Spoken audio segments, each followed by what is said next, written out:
So the installer series I've got here today should appeal to the EcoBoost owners out there that are looking to retain their factory style exit or configuration, but that wants to get away with something that's not only going to look that much more aggressive, but sound that much louder too, along with being an incredibly budget-friendly option. So right off the bat, guys, this system easily gets a 3 out of 5 on the loud meter here, making it great for daily driving and a quiet cabin, and it is in fact one of the least expensive options on the site currently. One of the great things about catback systems for this platform is that they're not going to require that much to get them on, and for that I will be giving them an easy 1 out of 3 wrenches on our difficulty meter here, about an hour's worth of labor, and I will show you how coming up soon. So in terms of the sound here, guys, what you just heard is definitely going to be a little bit more on the mild side in comparison to the Ford Racing Borla setup or a Flowmaster, which is a little bit more on the raw side, and despite the 3-inch diameter piping, and I'll be honest, it's really nice just how livable the system is in the cabin. On cold start, you're going to be getting a ton of noise in a good way,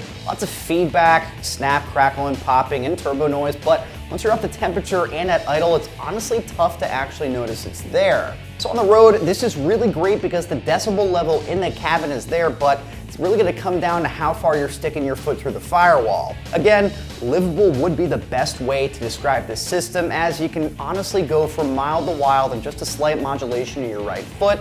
and it's really a great mix of tonality. So having a system that's fairly similar to this in configuration on my own EcoBoost, I could definitely attest to just how aggressive the sound is, but also how manageable it is. So if you're doing long hauls, or if your significant other or kids are sensitive to sound, this isn't something that's gonna make you hate driving your truck, and it's definitely livable again, depending how far your foot's planted in the gas, because you can modulate the sound either from mild to wild. And the installer series looks and feels great right here in my hands, and we're going to see that they are going to be using a 16 gauge heavy duty aluminized steel, and this is why this kit's going to come down so low in the terms of price. Now, I definitely don't want people to confuse that with this not being a great system, because that's just not the case here. Now, the cost is in direct relation to the materials, and for reference here, their XP series is going to be made up of a 409 stainless, which will cost more, and if you run this up to a 304 stainless steel system, that price is going to climb that much higher. And what this all essentially means is that if you're near the coast, or if you're seeing snow a lot throughout the course of the year, you might see some light corrosion or surface rust, but it's honestly not something to be too concerned about, considering it is going to be under the truck.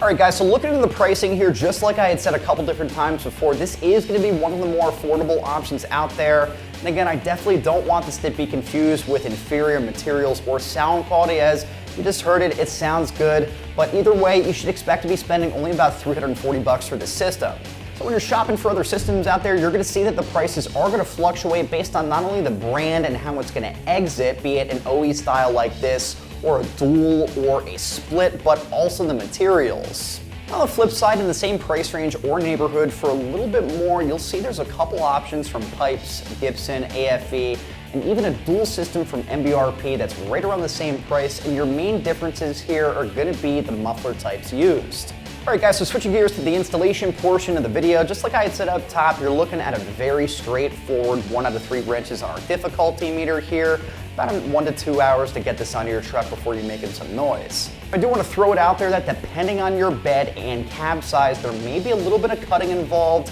MBRP is going to have you covered with some very solid installation info, and aside from a basic socket set and a little bit of patience, I just make sure to have a fresh sawzall and blade handy if you do have to cut. So getting started, you're going to want to hit all your hangers and isolators with some WD-40, loosen the clamps in front of the muffler and the factory extension pipe flange bolts, and pull the system off your truck with some help. Now, getting your installer series on, you're going to want to begin by sliding the flange onto the front pipe and then loosely installing your hardware. You'll then install the hanger clamp into the second factory isolator and then place the front pipe into the hanger clamp.